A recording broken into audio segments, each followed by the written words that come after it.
Good morning, and thank you for joining us for RPC Inc.'s fourth quarter 2020 financial earnings conference call.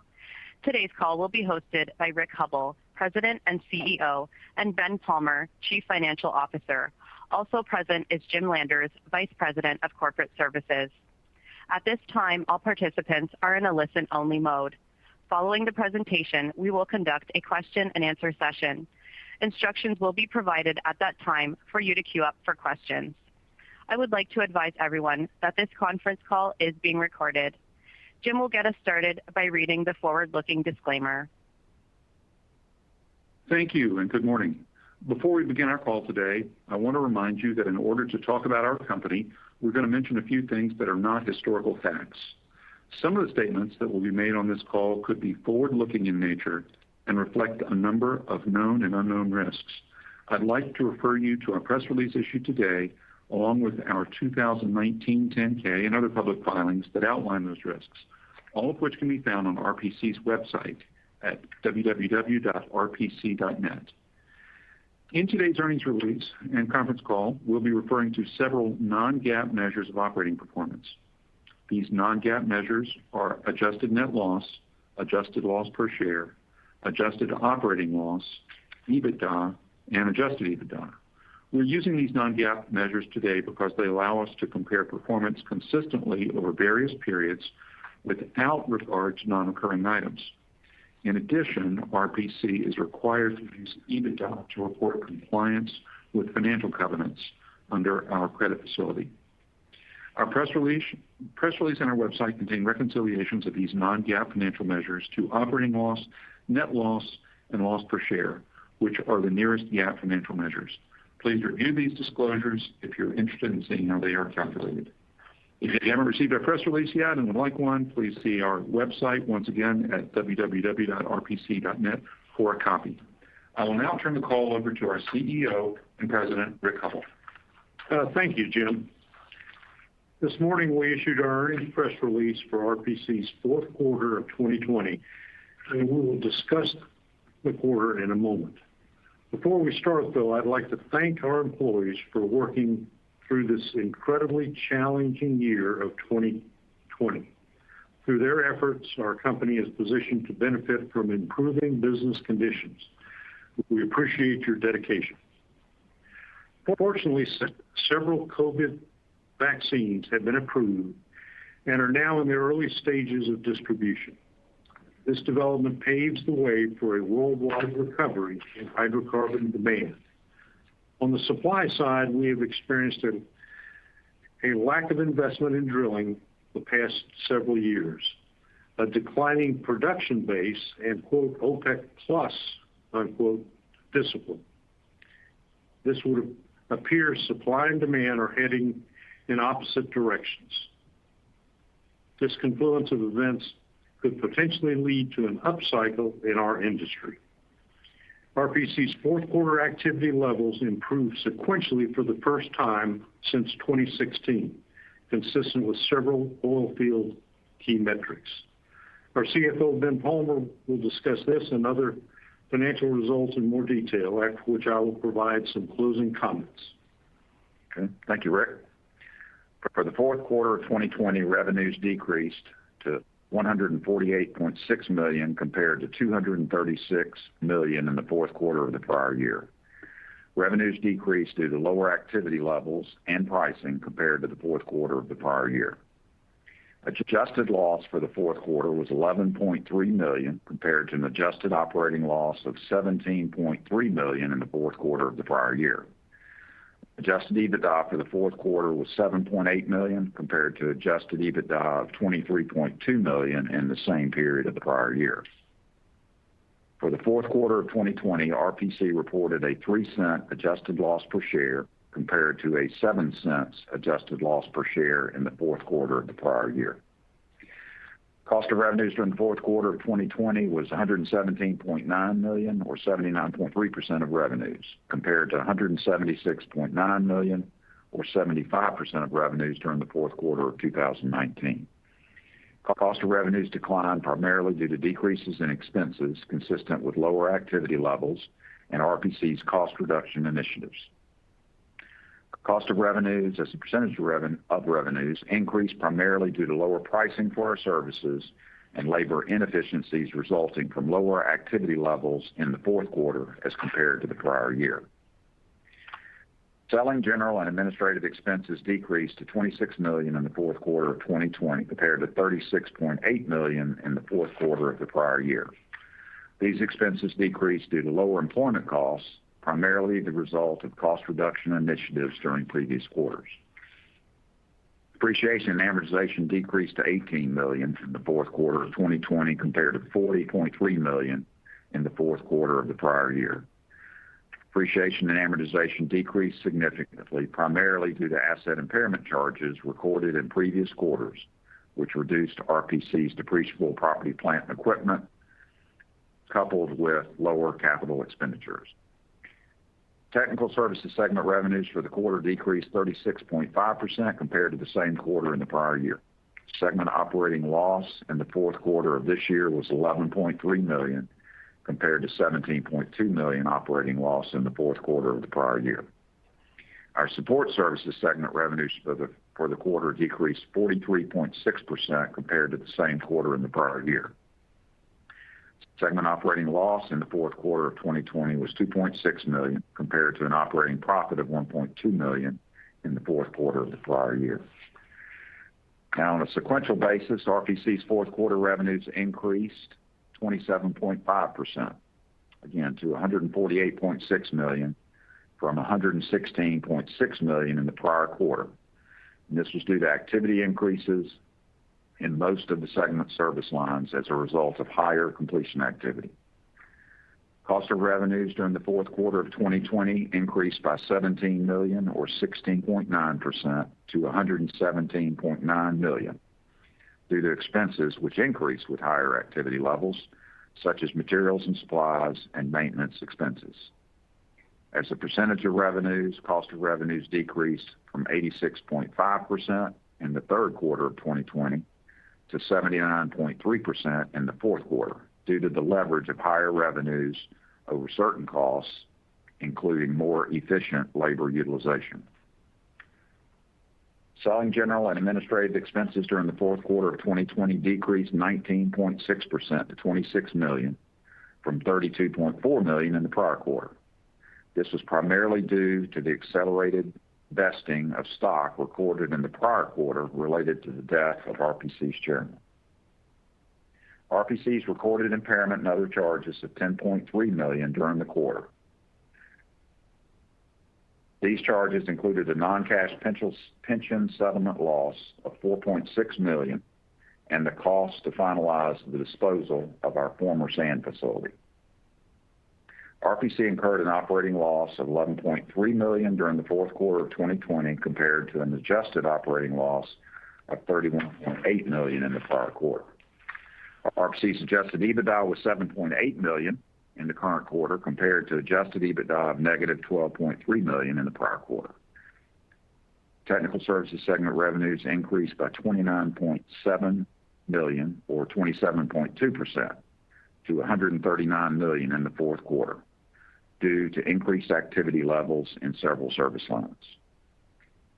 RPC's Technical Service segment incurred an $11.3 million operating loss in the current quarter compared to an operating loss of $24.9 million in the prior quarter. Support Services segment revenues increased by $2.3 million or 32.1% to $9.7 million in the fourth quarter. Operating loss narrowed slightly from $3.8 million in the prior quarter to $2.6 million in the current quarter. So during the fourth quarter, RPC operated 5 horizontal pressure pumping fleets, the same as the third quarter, but with improved utilization. At the end of the fourth quarter, RPC's pressure pumping capacity remained at approximately 728,000 hydraulic horsepower. Fourth quarter 2020 capital expenditures were $12.8 million. We currently estimate 2021 capital expenditures to be approximately $55 million. This will be comprised primarily of capitalized maintenance of our existing equipment and selected growth opportunities. With that, I'll now turn it back over to Rick for some closing remarks. Ben, thank you. As 2021 begins, we have greater visibility into the near-term activity levels than in the recent past. Commodity prices have improved, and our customers have a more constructive outlook. However, while we expect activity levels to continue to improve as the year progresses, we remain committed to capital discipline. We will remain disciplined and will not increase our equipment fleet until we have clarity into economic returns justifying investment. Currently, our operating plans for 2021 include low capital spending, continued expense management, and scrutiny of customer relationships for acceptable profitability. At the end of the fourth quarter, RPC's cash balance was $84.5 million, and we remain debt-free. I'd like to thank you for joining us for RPC's conference call this morning. At this time, we will open up the lines for your questions. As a reminder, to ask a question, you will need to press star one on your telephone. To withdraw your question, press the pound or hash key. Please stand by while we compile the Q&A roster. Your first question comes from Chris Watt with Wells Fargo. Your line is open. Thanks. Good morning. Hey, Chris.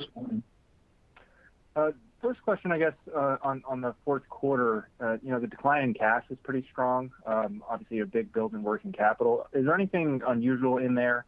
And given that build, do you expect working capital to be a source over the course of 21 or a headwind as revenues grow? Just curious if you give a little color on that. Yes, good question. During the fourth quarter, we talked about the sand mine facility that we sold. There was a lot of benefits to executing on that. That did cost us a little bit of cash, but it did generate a lot of tax benefits. You'll notice on the balance sheet that we have $80 million in income tax receivables.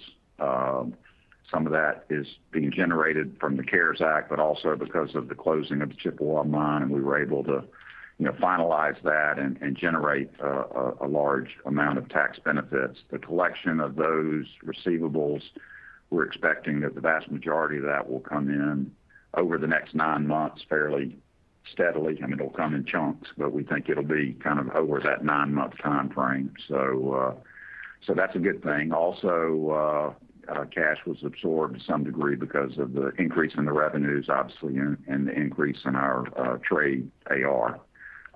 So we're expecting to continue to maintain a very strong cash balance, and with our focus on the expense management and capital expenditures, we expect the cash balance to, even despite growth in working capital, we expect the cash balance will remain at these same levels or even higher going forward.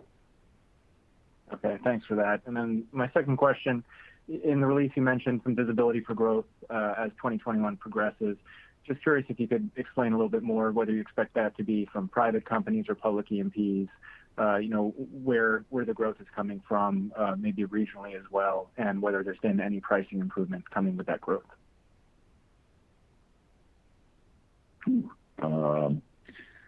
Well, the growth will come from a variety of different customers. We have both the public E&Ps and the privates that we have strong relationships with. We obviously have a large presence in West Texas. We think that'll continue to be an area of improvement. And I'll comment briefly on pricing, and Jim can add some more to it. But we are seeing ourselves and hearing anecdotes of pricing improvements. We're going to remain disciplined.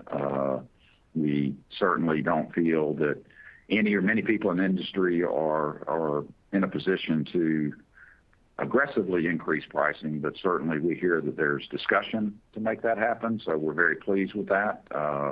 We're trying to play along. We're trying to be someone who's viewed as assisting in maintaining and having an upward pricing move. Thus, one of the reasons our fleet count has remained steady. We don't want to deploy any more until we're able to get sufficient work at sufficient contributions. So it's all about the discipline. We do think we do have some good, even better visibility here early in 2020, especially given that the fourth quarter we didn't see the normal slowdown, so we didn't have the slow ramp up in the first quarter. So we're pleased that we're off to a reasonable start. So we're expecting the first quarter to be should be continue to be a strong be able to generate some strong results. So but we expect it's going to be more slow and steady than other upturns. So we're going to react to what we see and not get ahead of ourselves. So Jim, is there anything else you want to add on? Chris, this is Jim. Not a whole lot, except that our frac calendar has much less white space in it than it has in the past, and much more visibility. It's a mix of customers, tend to be more private companies and small publics. We have not, the financials you see today don't have any pricing improvement in them, but we do have a lot of cases where other service providers have gone to customers for price increases, and now they're testing, they're doing price checks. That doesn't yet translate into pricing improvement on the P&L, but it's an early good sign. So that's where we think we are right now. Okay, thank you. Very helpful. Your next question comes from Stephen Gengaro with Stifel. Your line is open. Thanks. Good morning, gentlemen. Hey, Stephen. Two things. One administrative, if you don't mind giving us the segment revenue breakdowns, that would be helpful. And then the second question, kind of from a bigger picture perspective, if we assume that you're not going to see a whole lot of pricing over the next 3 or 4 quarters, any guidance on how we should think about incremental margin performance? Stephen, this is Jim. Let me answer the first one for you. So I'm about to give percentages of revenue by our service lines for RPC consolidated for the fourth quarter. So pressure pumping is our largest service line at 39.0% of consolidated revenues. Our downhole tools and motors service business was second largest at 31.5% of revenues. Coiled tubing was the third at 9.4% of revenues. Following that, you have nitrogen, which was 4.3% of revenues. Rental tools, which is in support, as a percentage of consolidated revenue, was 4.1% of fourth quarter revenue. And then it kind of drops off from there, but snubbing was 1.8% of revenues in the fourth quarter. Great. Your second question about it. Yes. And then on the incremental margin standpoint, we again, with what we're hearing in the market and some of the things that we've experienced directly, we expect there will be some price improvement, but I think absent that, and who knows what the strength and timing of that will be, but I think typically, looking back historically, in a normal sort of increasing in revenue environment, incremental EBITDA margin improvements, 20 to 40% are normal. We are not at this point in time expecting, maybe repeating myself, but we don't expect this as a straight uphill shot with revenues. We're playing it close to the vest, and again, we want to remain disciplined. We don't want to get ahead of ourselves. We don't want to get busy and hope we get price improvements later. We're trying to make sure that we're winning work that is helping us move forward and not just working hard to wait for pricing improvement sometime down the road. That's kind of our objective currently. Very good. Thank you, gentlemen. Thank you. Thanks, Steve. Your next question comes from Connor Lina with Morgan Stanley. Your line is open. Yeah, thanks. I was wondering if we could just dial in the first quarter expectations a little bit. I appreciate there's a lot of moving pieces and you don't want to get ahead of yourselves, but you've had 2 quarters of, ballpark 30% revenue growth sequentially.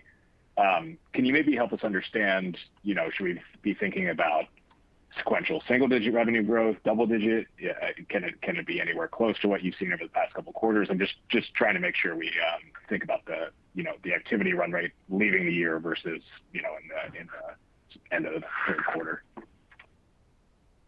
Yeah, so it's a valid question. We think that first quarter will be a little bit better than fourth quarter, even seasonally adjusted. So as you know, the seasonal impact for fourth quarter was less pronounced this year than in 2020 than it usually is. We see a bit of continued improvement in Q1, but revenue growth might be in the high single digits. And keep in mind that we've got a couple things going on. One is, as we've discussed, we don't see a lot of pricing improvement right now. Another one is that we've got 5 pressure pumping fleets in the field, and they're fairly highly utilized at this point. So we can eliminate more white space in the calendar, but we've already done a lot of that. So we're fairly utilized in pressure pumping as well. Some of the other businesses can improve some, can grow some. Weather is a little bit iffy at this point. It wasn't really an impact in fourth quarter, but we still have a couple months of winter left. So put all that together and, maybe high single-digit revenue growth would be a way to think about it. Yeah, that's very helpful. Maybe just a higher level one here. So, generally speaking, the perception of RPC is you have maybe a bit of a bias towards smaller or private customers. I guess, holding that to be true, and you can correct me if that's wrong, but one thing that we've been wondering is certainly a lot's been made of the capital discipline argument on the larger public E&Ps. But the wild card is, of course, how much privates will choose to grow versus, maybe there's some balance sheet repair required.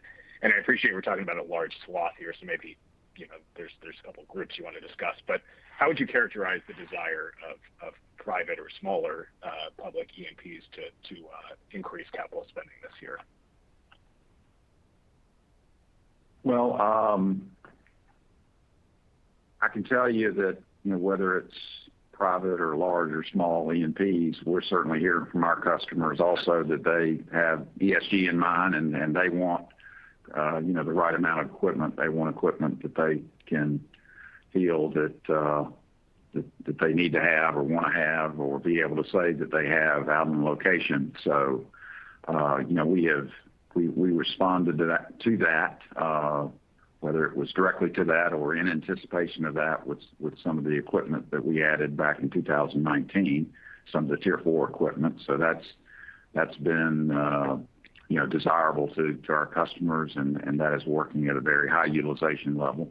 We have converted some of our earlier tier equipment to dual fuel capacity, and that effort continues. It's not significant investment, but we're implementing those plans, and that also is desirable to all of our customers, big and small. So that is benefiting us, and we think it'll continue to give us additional capacity to meet those requirements going forward. So we are responding. We clearly have not announced or talked about that we're adding complete new fleets with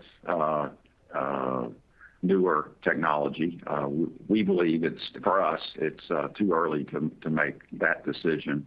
We're hopeful that things will improve and the environment and again the pricing and commitments from customers will improve to the point where that's an easy decision. But right now, we are return focused, and it's going to take some time to get back there. So as we said, we're going to remain disciplined in that regard.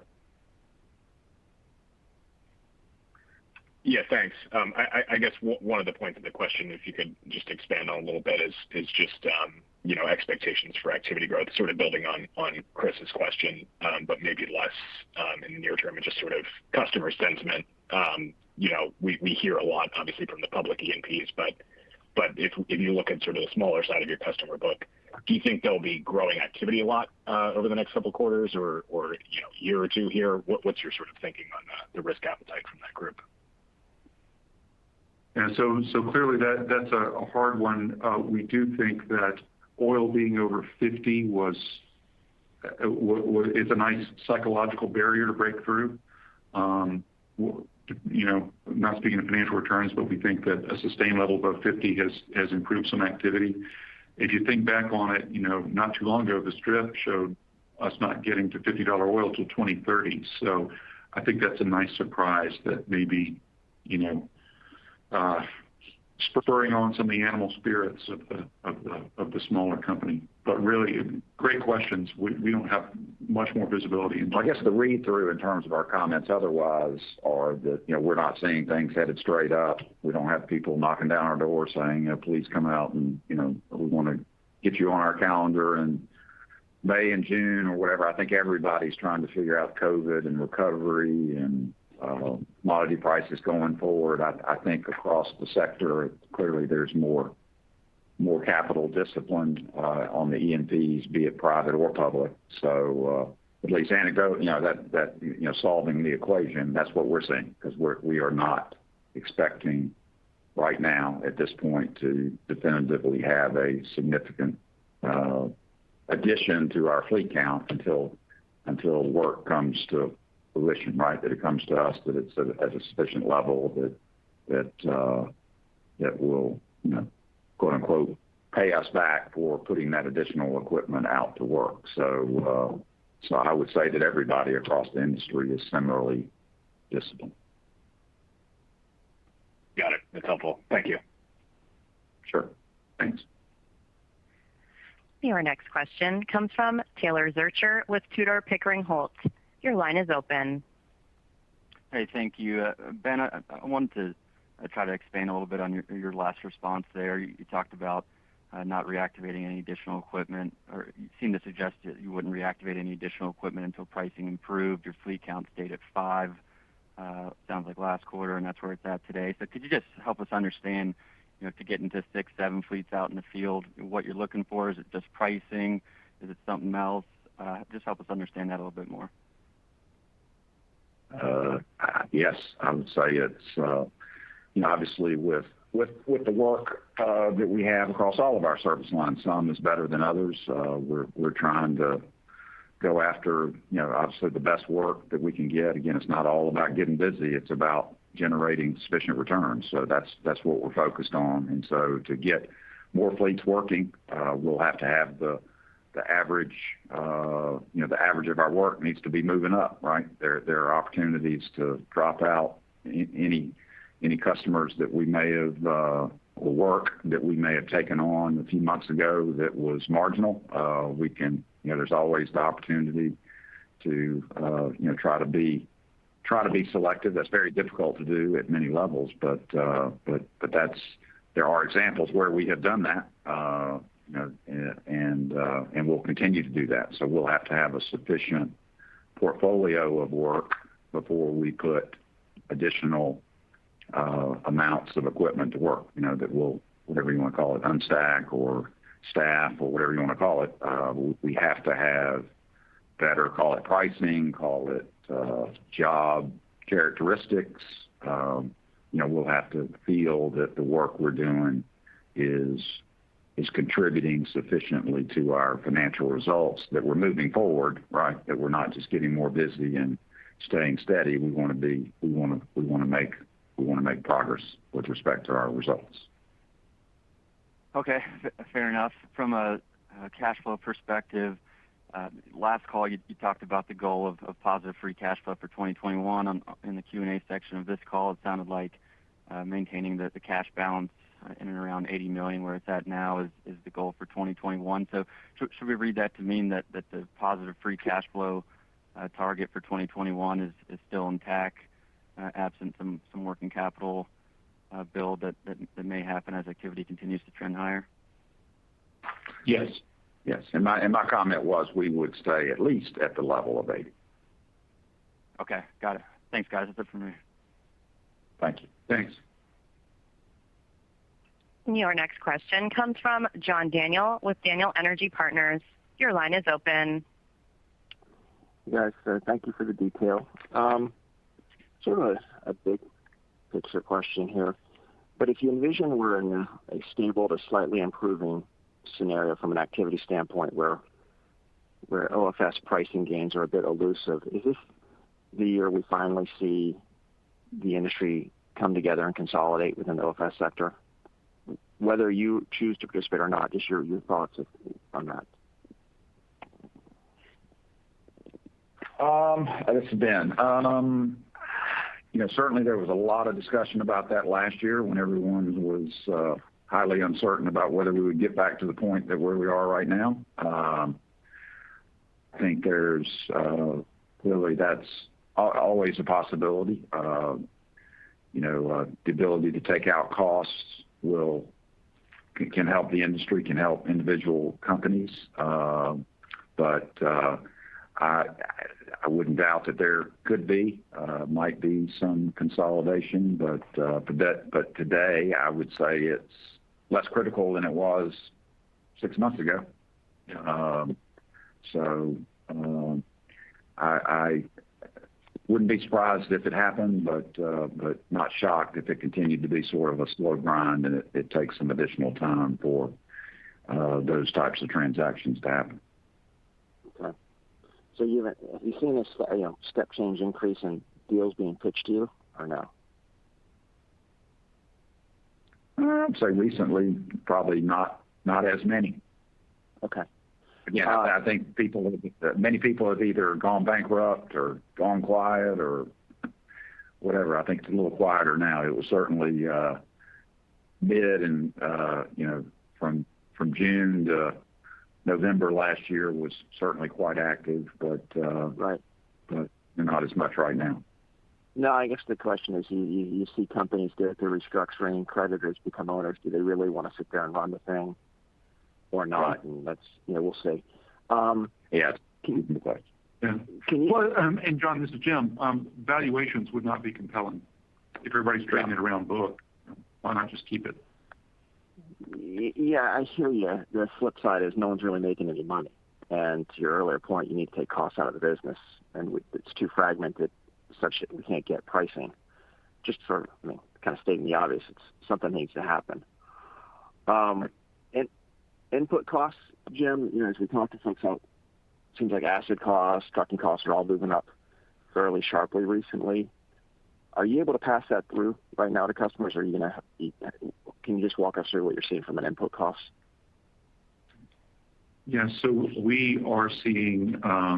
We've started to see or know about what's coming, and that would be price increases for some grades of sand, that type of thing. Increased utilization brings with it increased maintenance expense, and it is possible that component costs will increase a little bit. So it's a management issue. We have to go to the customer and say our costs are increasing, and it's a management issue. You have to do that. We're historically pretty good at doing it, but we also think that supply and demand are in a position right now where we can do that. Back to our earlier comment that people are at least testing. You should be able to go to a customer and say, look, my input costs are increasing, and you can see that because you're buying sand too. Customers now know a lot more because of what they've been doing with logistics. So we think we can. It's certainly our goal. Got it. Okay. Well, thank you. And then just a housekeeping. I missed the comment on 2020 CapEx. Can you tell us what that was? 2021? No, 2020. I got 2021. I missed 2020. It was $12.8 million, I believe, for the quarter. Yeah, for the quarter. And for the year? Yeah. I don't have in my truck. 65. Yeah. 65. Okay. All right, guys. Thanks for letting me on. Thanks, John. Thank you. Thank you. As a reminder, if you would like to ask a question, you will need to press star 1 on your telephone. Your next question comes from Blake Gendron with Wolfe Research. Your line is open. Yeah, thanks. Good morning, guys. Want to dig into the upgrades that you mentioned. Appreciate your approaching 2021 with capital conservatism here, but can you just walk us through the economics of the dual fuel upgrade? And, in the context of one of your Permian peers having announced a new build, a DGB new build at, meaningfully lower pricing than we had thought maybe for new builds. Is there a way that we should think about new build costs today versus what we thought about it, say a year and a half or 2 years ago? And is it a pretty low threshold to upgrade this equipment from a capital perspective? Hey, but Blake, this is Jim. We can't really speak to new build costs because we aren't doing any. So we can't tell you whether component costs or equipment costs are lower or higher, where that is. So sorry. Regarding dual fuel fleets, we have completed an upgrade of a dual fuel fleet, and we are planning to do another one during first quarter. We think the economics on that proposition are pretty good because upgrading an existing diesel fleet to dual fuel doesn't cost all that much, and it allows you to win work that you might not have won otherwise. So it is an increased capital cost for, let's just say, for the sake of argument, the same pricing and utilization, but it does get the utilization for you, and it's a good idea. It's a development in the industry, so we ought to do it. In terms of e-fleets, it just seems too expensive. We just don't like being in the situation where we give our customers all the efficiencies that we spend money to gain for them. So that would have to change before we did something like that. And our team, this is Ben, our team is looking at the various alternatives that are available in the industry. So, I can't say we're actively running the numbers, right? Because, who knows what the future is going to hold, but we know kind of what the contribution margins are now. And, we have an idea about, what it would take, based on the technology and how it runs and what's an assumed cost. But we're, as we indicated earlier, we're a ways from making a commitment for expanding our work because, we do have other equipment that's available, and we do have some other equipment that we think is also convertible to dual fuel that would further expand our capacity of equipment that is, desirable by many of our customers. Yep, that's totally fair. I appreciate that detail. Wanted to dig into the sand commentary.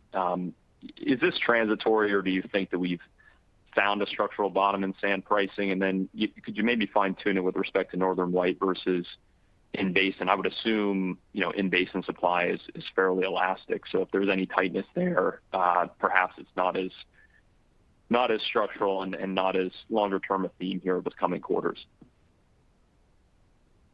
Yeah, Blake, Jim again, we don't know of any price increases for in-basin sand. Let's remember that drilling and completion activity remains historically low, so there's plenty of supply there. And I can't quote any grades for you that of Northern White that might be increasing in price, but a lot of sand mines have shut down up there, and so any increase in demand, would result in price increases there. We don't think, we've talked to our operations people, we don't see any sort of secular shift back to Northern White from in-basin. It's customer preference, and it depends on which customer wants what, et cetera. So we don't see any real shifts in the market, just probably a momentary price increase based on just very tactical supply demand issues. Got it. That makes sense. And one more, if I could sneak it in. A lot's been made of what's going on with the Biden administration and the federal lands moratorium, and it's probably an overreaction that's playing out in the equities right now. And there's certainly a plenty of inventory through over the coming years. But just high level conceptual question for you: if you saw the mix of activity maybe move away from the Permian and specifically the Delaware, New Mexico side to some of the other basins as E&Ps maybe rationalize the balance, Would you say that would be directionally positive or neutral or negative for your operations, not necessarily just frac, but kind of everything in technical services? Like, it's a great question. It's hard to say. There would probably be some short-term friction as operators move away from the federal lands in New Mexico. And that's what we're talking about here. And there's certainly some, I won't say fear, but concern and some vigilance over what this might actually mean. We want to emphasize, though, that for the short term, this is at this point a drilling permit moratorium. So wells which have been drilled, which we were going to complete in February, we will still complete. But certainly there's concern, at least in our part of the world, being New Mexico. But as we always say, our equipment has wheels on it, and if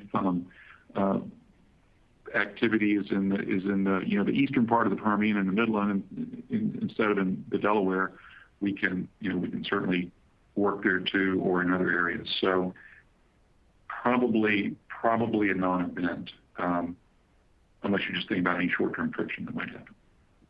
Yep, that's totally fair. Appreciate the time, guys. Thanks. Yeah, Blake, thanks. Your next question comes from Waqar Syed with ATB Capital Markets. Your line is open. Thank you for taking my question. Good morning. What's your maintenance CapEx running per active fleet, or where do you expect it to be in 2021?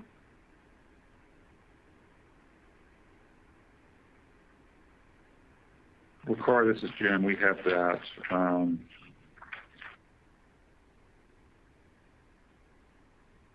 It's at this point less than $1 million per fleet. It's somewhere in the 700,000 to 800,000 range per fleet. Is that's an annual number or a quarterly number? That would be annualized. Oh wow. Okay. Do you think that's sustainable, or is that? No, this is for active fleet, right? Yeah. Yes. Is it sustainable? We don't know. It depends a lot on activity and job intensity. It's probably going to move up from there, I would say. Now, is it low because you're taking equipment off some of the stacked equipment, or is it low because of something else structural that's going on in the industry? Well, this would be an RES specific answer. As you know, we've disposed of a lot of our fleet. The average age of our equipment is a lot lower today than it was a year and a half ago. So other things equal, we've got newer equipment that operates more efficiently and doesn't need that much maintenance. Also, we have our 3,000 horsepower pumps, which certainly when they need something, it's expensive, but they run pretty well. So maintenance capex on that equipment is lower also. And fourth quarter had some nice utilization, but let's not forget that previous to that, utilization was a good bit lower. So it's a function of utilization and newer equipment for us. But understand that there are a lot of variables in that maintenance capex number, and it can really move around. Yeah, fair enough. Now, what's the average age of the 5 fleets that are working versus the other 9 fleets, I believe, that are not working right now? Without giving a specific number, obviously the larger pumps we bought in 2019, and they are heavily utilized. So the average age of the ones that are working are slightly lower, but there's not a significant. The equipment that we disposed of back in the third quarter of 19, all of the equipment at that point in time, other than the 3000s, were of a similar vintage. So we're not using the newer non-3000 horsepower pumps. So they're all reasonably comparable in that point. Fair enough. And then what would be the incremental cost were you to reactivate an additional fleet?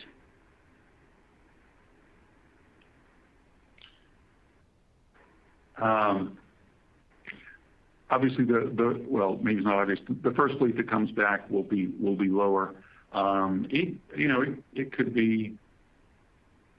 It's not significant. If the question is how much CapEx would be needed, it should not be significant.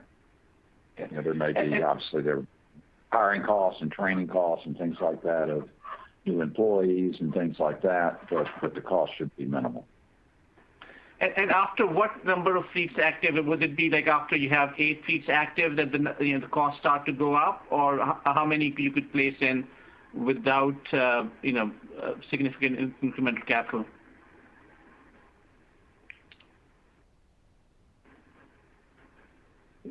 Waqar, don't know. We have a total of 12 or 13 fleets we could put in the field.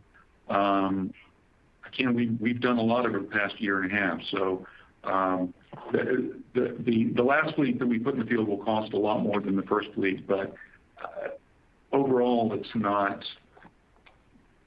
doesn't make a big economic impact difference. I'm sorry, that's probably the best I can give you. Fair enough. And then just one last question. Of your 728,000 hydraulic horsepower, what percentage would be kind of run by these Tier 4 engines?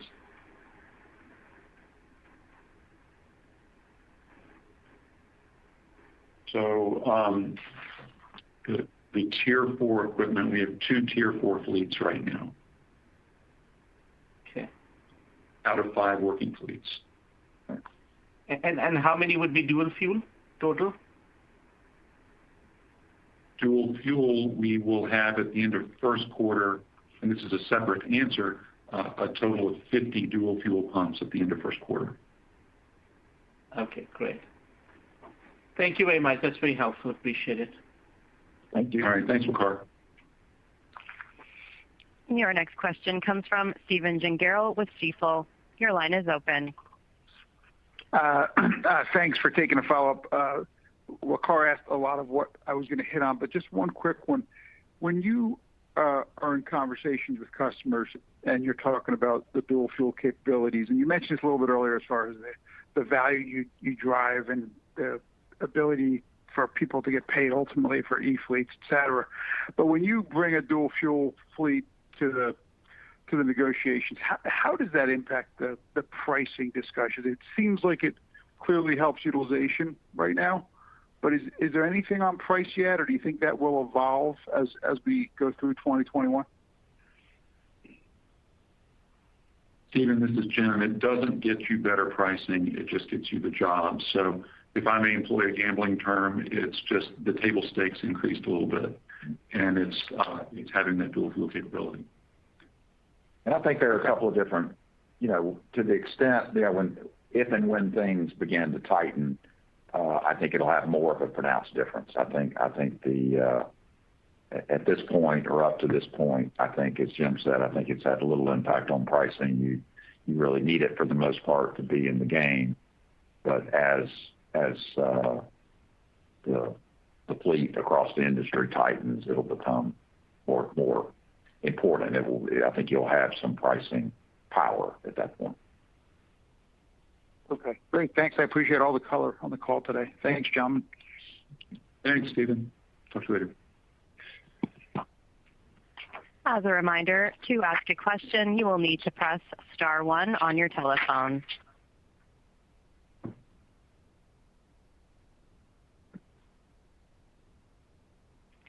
There are no further questions at this time. I will now turn the call back to Jim Landers for closing remarks.